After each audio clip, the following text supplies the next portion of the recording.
2月份的时候呢，我在东京买了一堆新品防晒，今天就是一个快速的分享，从质地到上脸使用后的直观感受，方便大家做个参考。今年的新品防晒几乎都是乳液防晒，都不具备控油效果，但从肤感上来讲，很多都是油皮可用的。这3款是非乳液防晒，我们先说它们。Anessa 的 Day Serum 升级还是比较有诚意的，旧版偏润，光泽感在油皮的脸上更偏向于像油光。我身边的混干皮朋友倒是表示挺喜欢这个旧版，今年更新之后，明显感觉到上脸有收紧感，质地也清爽了些。在这个基础上按压蜜粉，无需叠加妆前乳来修饰，就能有自然白皙透亮的好气色。同系列的防晒蜜粉，今年松本清拿下了独家发售权，别家暂时不能卖，其实也挺好，可以少亏一点。这个防晒蜜粉连他们家的担当都说买不到也没有关系，粉体的出口好像没设计好，有一种涂了跟没涂一样的感觉。而那些肉眼能看到的微闪的亮片，可能是主打某种氛围感。Make Keep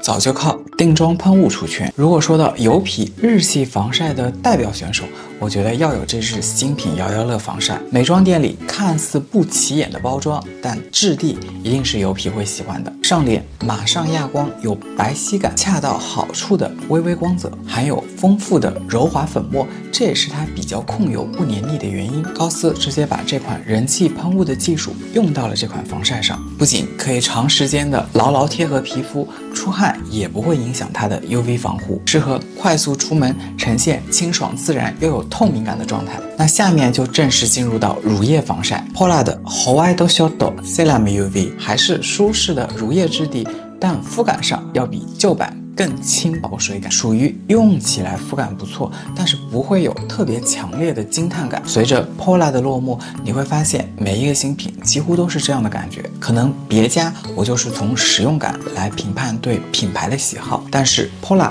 我还是会关注一下它的科技。更新后用了一种热感保水膜，将保湿美容液包裹起来，UV 照射产生的热能会溶解这层膜，保湿成分就会慢慢渗透到角质层，让肌肤保持水润感，缓解温度变化造成的干燥。所以不是加了美容成分就可以成为养肤防晒的，你得有技术。如果说今年的人气 TOP 比较难买的日系防晒，那一定是 Elegance， 都是做乳液防晒，但是 Alubin 随便出一个防晒就可以做到夺目出挑，推开就像精华液一样直接和皮肤融合，没有明显的润色。简单来说，如果它是水感，那其他防晒就只能说有一点水感。Elegance 就是气质贵妇，没有太在乎成分跟技术，就是要用一款细腻舒适的产品。我看到有博主说用了它会刺激眼部，我目前用下来没有这个问题。它的价格呢只有 Alubin 贵价防晒的一半。我觉得难买的原因除了本身 Alubin 的产量低之外，专柜涨价前对代购大量购买囤货的限制，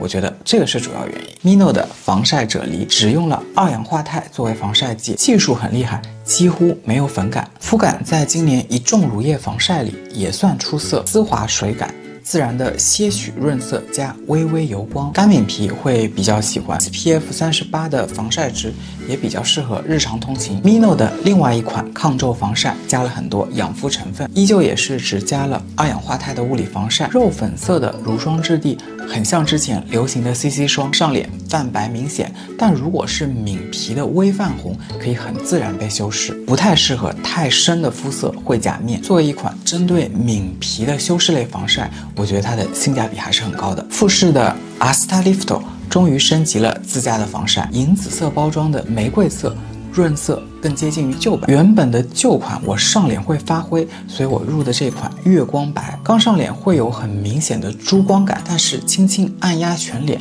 就会变成微光泽的白皙透明感。他家依旧主打针对 Deep 紫外线的防护，这次富士用了黑科技，在阳光下会反射一种透亮感，通过自然光线来提亮，我觉得很有科技感。不过今年的防晒无论是质地还是在透明感的修饰上都好得很均匀，所以升级只是让它变成一个更多人可以用的好用防晒。乐敦新碧一款无酒精的纯化学防晒，凝露质地，推开就化水，好像保湿美容液上脸之后持续的浸润感，还没反应过来就沉没了。我花粉过敏症的朋友用了它，直接说好舒服，有一种舒缓感，所以敏感时期也可以安心用。Bio 类的水肌记忆又是一款无酒精的水感物理防晒，推开是有滑润感的。刚上脸会有些泛白，但马上和皮肤融合之后就是朦胧柔焦感，成膜之后没有油亮感，对碧柔来说属于发挥稳定的开架防晒。Sofena IP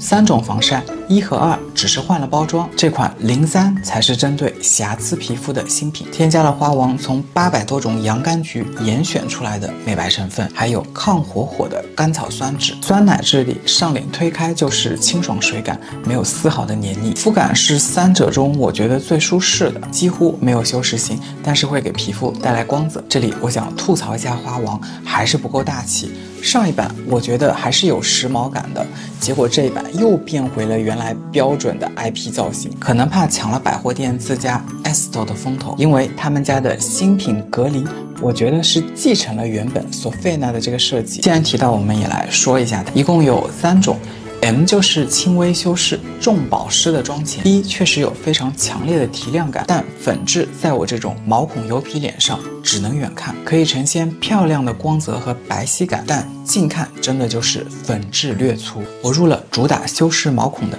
L， 之前我很喜欢已经停产的